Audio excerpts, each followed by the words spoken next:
आइए आज हम लोग गुरुत्व के अधीन होने वाली गति का अध्ययन करते हैं। गुरुत्व के अधीन जो गति होती है वो ऋजु रेखीय गति होती है और पृथ्वी की गुरुत्वाकर्षण शक्ति के कारण होती है। पृथ्वी में स्वभाव होता है कि वो सभी वस्तुओं को अपने केंद्र की ओर खींचती है। अगर स्मॉल एम द्रव्यमान की कोई वस्तु पृथ्वी से तल से कुछ ऊंचाई पर स्थित हो तो उस पर नीचे की ओर गुरुत्वाकर्षण बल या गुरुत्व बल F बराबर mg काम करता है, जहां F बराबर mg में स्मॉल g पृथ्वी का गुरुत्वीय त्वरण होता है। नीचे की ओर जो गतियां होती हैं वो पृथ्वी के गुरुत्व बल की दिशा में होने वाली गति होती है, इसलिए गति के वेग में सतत वृद्धि होती है। जबकि ऊपर की ओर जो गति होती है वो गुरुत्व बल के विपरीत दिशा में होने वाली गति होती है, इसलिए यही गुरुत्व बल विरोधी बल की तरह काम करता है और वस्तु के गति का जो वेग होता है उसमें सतत कमी करता है। यानी पृथ्वी के केंद्र की ओर ऊपर से नीचे की ओर गिरती हुई वस्तु की गति त्वरित गति होती है और नीचे से ऊपर की ओर जाती हुई वस्तु की गति अवमंदित गति होती है।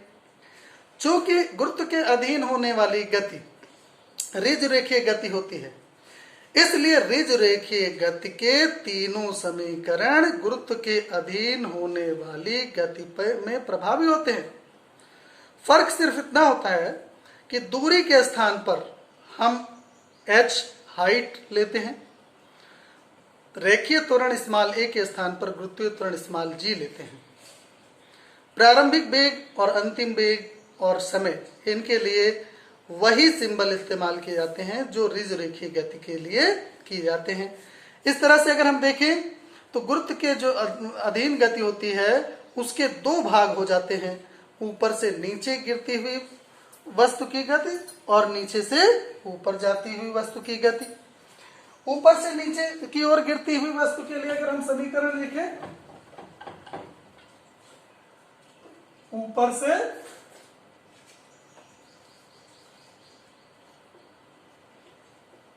नीचे की ओर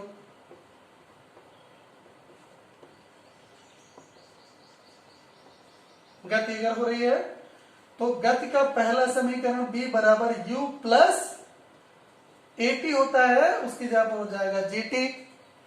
दूसरा समीकरण s बराबर ut plus half at square होता है, तो s की जगह पर हम h ले लेंगे। h बराबर ut प्लस हाफ at की स्क्वायर होता है, a की जगह पर हम g ले लेंगे, तो h बराबर ut plus half gt square बन जाएगा।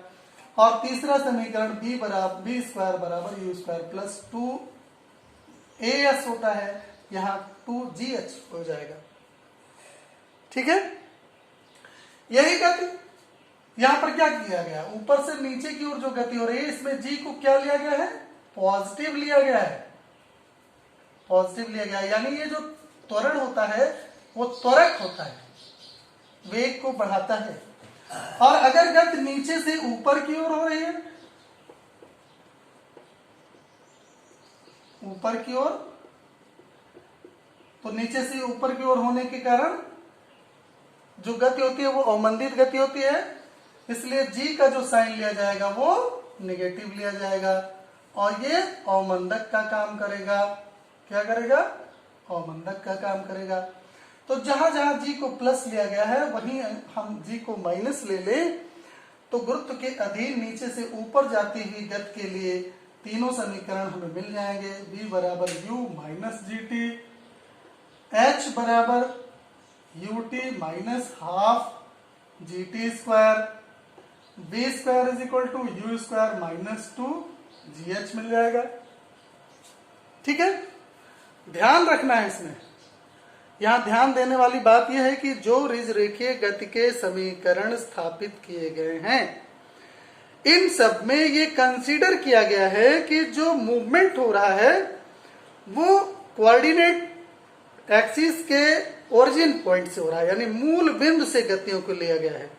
सरल भाषा में कहें तो प्रारंभिक विस्थापन शून्य मानकर और प्रारंभिक समय t बराबर 0 मानकर हम इन समीकरणों को स्थापित करते हैं।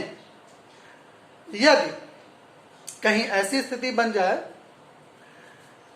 कि t बराबर 0 टाइम पर विस्थापन 0 ना हो, तो जो मूल विस्थापन होगा उस विस्थापन को भी इस समीकरण में समाहित कर दिया जाता है।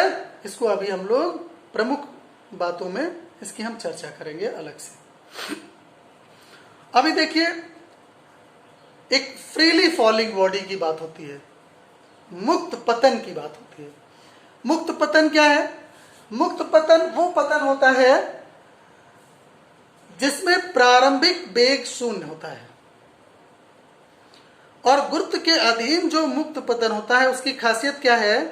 पृथ्वी का जो गुरुत्वीय त्वरण होता है ये गिरती हुई वस्तु के द्रव्यमान पर निर्भर नहीं करता है।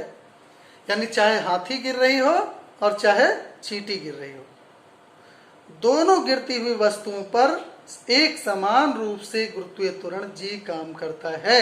इसीलिए गुरुत्व के अधीन होने वाली गति एक समान ऋजरेखीय गति का सबसे बेहतर उदाहरण माना जाता है।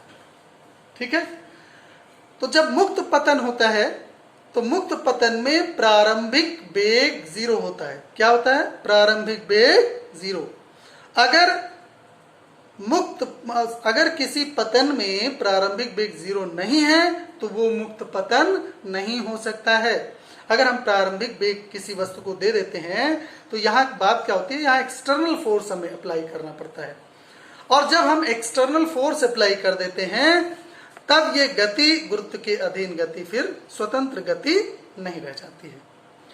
तो अगर हम स्वतंत्रता पूर्वक गिरती हुई वस्तु की बात करें तब भी u बराबर 0 होगा, या मुक्त पतन की बात करें तब भी 0 हो जाएगा। तो अगर मुक्त पतन के लिए इन समीकरणों को हम देखें तो मुक्त पतन के लिए समीकरण प्राप्त करने के लिए इन तीनों समीकरणों में u के स्थान पर जब हम 0 रखते हैं तो मुक्त पतन के लिए इन समीकरणों का स्वरूप कुछ ऐसा हो जाएगा। मुक्त पतन के लिए पहला समीकरण हो जाएगा b बराबर gt प्लस b बराबर gt। दूसरा समीकरण हो जाएगा h बराबर हाफ gt स्क्वायर। तीसरा समीकरण हो जाएगा b square is equal to 2gh। इसमें देखिए मुक्त पतन की बात होते ही प्रारंभिक वेग शून्य हो जाता है, तो प्रारंभिक वेग की बात हम नहीं करते हैं। अब अगर हम कुछ विशेष बिंदुओं की बात करें, रिमार्केबल फैक्ट्स की बात करें कि ऐसी कौन सी बातें हैं जिन्हें ध्यान में रखा जाना चाहिए, जो हमें याद रखना चाहिए ऋजरेखीय गतियों के लिए। देखिए, सबसे पहली बात ऋजरेखीय गति में जो सबसे पहली बात है वो ये है कि ऋजरेखीय गति अगर अनुत्क्रमणीय है, यहां एक नया शब्द आ गया अनुत्क्रमणीय और उत्क्रमणीय, मतलब रिवर्सिबल और इरिवर्सिबल। अगर गति इरिवर्सिबल है यानी वस्तु जिस पथ से होकर जा रही है उस पथ से लौट नहीं रही है, तो ऐसी स्थिति में ऋजरेखीय गति में दूरी और विस्थापन के मान समान होते हैं। दूरी और विस्थापन के मान समान होते हैं। कब समान होते हैं? जब ऋजरेखीय गति का जो पथ है वो इरिवर्सिबल है, अनुत्क्रमणीय है।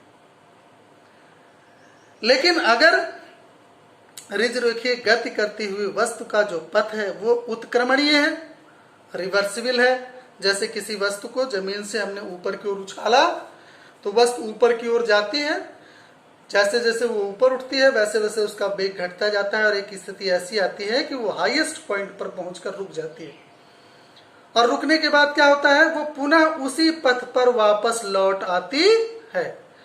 तो ये जो गुरुत्व के अधीन गति है ये रिवर्सिबल हो सकती है, और जब रिवर्सिबल मोशन होगा, उत्क्रमणीय गति होगी, तो ऐसी दशा में ध्यान दीजिएगा दूरी और विस्थापन दोनों अलग अलग होते हैं।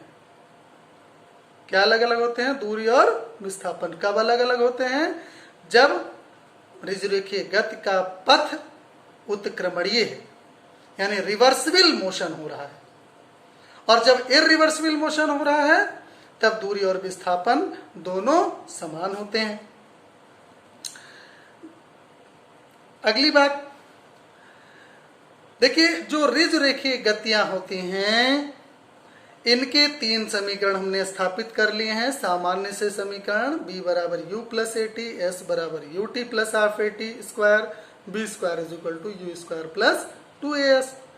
इसी का परिवर्तित स्वरूप ही है गुरुत्व के अधीन बनने वाला समीकरण b बराबर u plus g t, h बराबर u t plus half g t square, v square is equal to u square plus 2gh।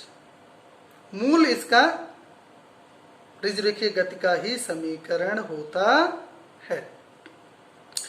तो इसमें जब हम विस्थापन की बात करते हैं तो विस्थापन क्या होता है? धनात्मक भी हो सकता है और ऋणात्मक भी हो सकता है। त्वरण क्या है? ऋणात्मक हो सकता है और धनात्मक हो सकता है। वेग कैसा है? वेग भी ऋणात्मक हो सकता है और धनात्मक हो सकता है। इसलिए जब हम कोई गणना करने चले तो विस्थापन धनात्मक है तो हम धनात्मक वैल्यू लें, ऋणात्मक है तो ऋणात्मक वैल्यू लें। यानी इसमें जो प्रयुक्त प्रतीक हैं किसी भी गणना के समय उनके चिन्हों का ध्यान रखते हुए उसको शामिल किया जाना आवश्यक है। अब अगली बात हमने पहले बताई थी कि अगर t बराबर 0 यानी इनिशियल जो टाइम 0 है और उस समय ऑब्जेक्ट ओरिजिन पॉइंट से अपनी जर्नी स्टार्ट करता है, यानी मूल विस्थापन, प्रारंभिक जो विस्थापन हम कह सकते हैं उसे, वो 0 है, तब तो ये समीकरण अपने मूल स्वरूप में होते हैं। लेकिन यदि प्रारंभिक विस्थापन 0 नहीं है तो क्या होगा? यानी यदि t बराबर 0 जब हमने ऑब्जर्वेशन स्टार्ट किया उस समय s ये जो विस्थापन है, ये इसको हम विस्थापन कह रहे हैं, s 0 है, तो इन समीकरणों में जहां यस है तो यस के स्थान पर हमें क्या लेना चाहिए? s माइनस एस 0, ये विस्थापन होगा। जैसे प्रारंभिक, इसको ऐसे समझिए कि ये ओरिजिन है 0 0, ये x एक्सिस और ये y एक्सिस है। ऑब्जेक्ट यहां पर है, ये इसकी इनिशियल डिस्टेंस s0 है जब हमने ऑब्जर्वेशन स्टार्ट किया, और यहां से t समय बाद हमने देखा कि ऑब्जेक्ट यहां पहुंच गया, ये ऑब्जेक्ट गति करता हुआ इस जगह पर आ गया। इसका विस्थापन अब कितना हो गया? मूल बिंदु के सापेक्ष s हो गया। तो जर्नी के दौरान जो t टाइम इंटरवल है इसमें विस्थापन कितना होगा? s माइनस s0 ही तो हुआ। इसीलिए जो समीकरण होंगे प्रयोग में लाए जाएंगे उसमें हम ऐसी स्थिति में यस के बजाय यस माइनस s0 रखेंगे। इस तरह से ऐसी दशा में हमारे जो ऋजुरेखीय गति के समीकरण हैं वो अपना स्वरूप बदलते हैं। पहला समीकरण अपने मूल स्वरूप में ही रहता है, b बराबर u प्लस ए टी। दूसरा समीकरण यस माइनस s0 बराबर u t plus half a t square हो जाता है। और तीसरा जो समीकरण होता है वो v square is equal to u square plus 2as minus s0 हो जाता है। ठीक है, इसका ध्यान रखेंगे। इसको हम डायरेक्ट ट्रिकी अप्रोच में भी इस तरह से हम इस्तेमाल कर सकते हैं। अब जरा देखिए 90 सेकंड में चली गई दूरी, इनसे जो भी होगा, जो भी हमें कैलकुलेशन मिलेगा विस्थापन के बारे में, वो हमें टी टाइम में चली गई दूरी, 10 सेकंड में चली गई दूरी, 15 सेकंड में चली गई दूरी, 20 सेकंड में चली गई कुल दूरी, इसका हम आकलन कर पाएंगे इन समीकरणों से। लेकिन अगर पूछ लिया जाए कि 10वें सेकंड में कितनी दूरी तय की गई, तो इसके लिए क्या करना होगा?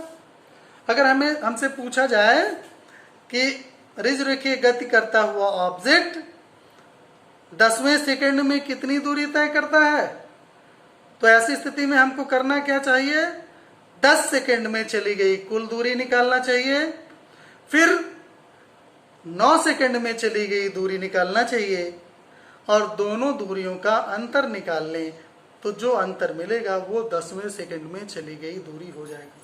ठीक, इसी प्रकार से इसका हम जनरलाइजेशन अगर करना चाहें, सामान्यीकरण कर दें, यानी 9वें सेकंड में चली गई दूरी, तो 9वें सेकंड में चली गई दूरी का अभिप्राय सीधा सा है कि n सेकंड में चली गई दूरी माइनस n-1 समय में चली गई दूरी। देखिए आइए कैसे निकलता है। मान लेते हैं कि जो nवें सेकंड में चली गई दूरी है, nवें सेकंड में चली गई दूरी, इसको मान लीजिए डेल्टा एस है, सपोज है, ये मान लिया गया। तो डेल्टा एस बराबर क्या होगा? डेल्टा एस बराबर होगा एस एन, यानी n समय में चली गई दूरी, माइनस n-1 समय में चली गई दूरी। ठीक, बहुत सिंपल सा है। टाइम जहां पर है वहां हम क्या रखेंगे? 9वें सेकंड में चली गई दूरी निकालने के लिए टाइम के स्थान पर n रखा जाएगा, और n-1वें सेकंड में चली गई दूरी का आकलन करने के लिए टाइम के स्थान पर n-1 रख दिया जाएगा। तो इस तरह से देखिए यहां क्या हो जाएगा, s बराबर ut plus half at square वाला फार्मूला लगाए, तो ut यानी u n plus half a t square यानी n स्क्वायर। ठीक, ये हो गया Sn। फिर n-1 के लिए ut होता है यहां n-1 plus half a n-1 का होल स्क्वायर। ब्रैकेट खोल दें, यहां हो गया un plus half a n square minus, यहां देखो पहले हम ब्रैकेट को खोलते हैं, तो यहां से un minus u plus half, ये n-1 होल स्क्वायर है, इसको खोलेंगे तो n स्क्वायर पहले मिलेगा प्लस 1 प्लस 2n, तो पहले n स्क्वायर से इसका गुणा करें तो n square half a n square हो गया, प्लस ये प्लस 1 मिलेगा स्क्वायर खोलने पर, इसलिए प्लस हाफ a, फिर माइनस 2n मिलेगा, minus a into 2n upon 2। ठीक, ब्रैकेट खोल दें तो ऋण चिन्ह बाहर है, ऋण चिन्ह से गुणा हो जाएगा, तो un plus half a n square minus un plus u, minus चिन्ह बदल जाएंगे ब्रैकेट के अंदर जितने हैं, माइनस से गुणा होने पर minus half a n square minus half a plus half 2an। ठीक, कुछ कैंसिल हो सकता है, un से un कैंसिल हो जाएगा, हाफ an स्क्वायर से minus half an square cancel हो गया, जो बच रहा है उसको कलेक्ट करें, u बचता है, माइनस हाफ a बचता है, प्लस हाफ, यहां देखो 2an बचता है। इन दोनों से हाफ को कॉमन ले लें, हाफ a को कॉमन ले लें, तो ये मिल जाएगा, जरा देखो प्लस हम यहां पर लेंगे, प्लस हाफ आगे ले लेते हैं, a को हम पीछे कर देते हैं, यहां कितना मिलेगा 2 बचेगा और n बचेगा 2n, यहां क्या बचेगा, यहां -1 बचेगा। तो एक जनरल इक्वेशन बन जाता है हमारे लिए ये। ये 91 सेकंड में चली गई दूरी का व्यंजक है। कब? रेखीय गति जब हो रही हो, और वो गति कैसी हो? एक समान त्वरण की गति हो। ठीक है, इस तरह से इस फार्मूले की सहायता से हम डायरेक्ट ट्रिकी अप्रोच से किसी भी प्रॉब्लम को बड़ी ही इजीली सॉल्व कर सकते हैं।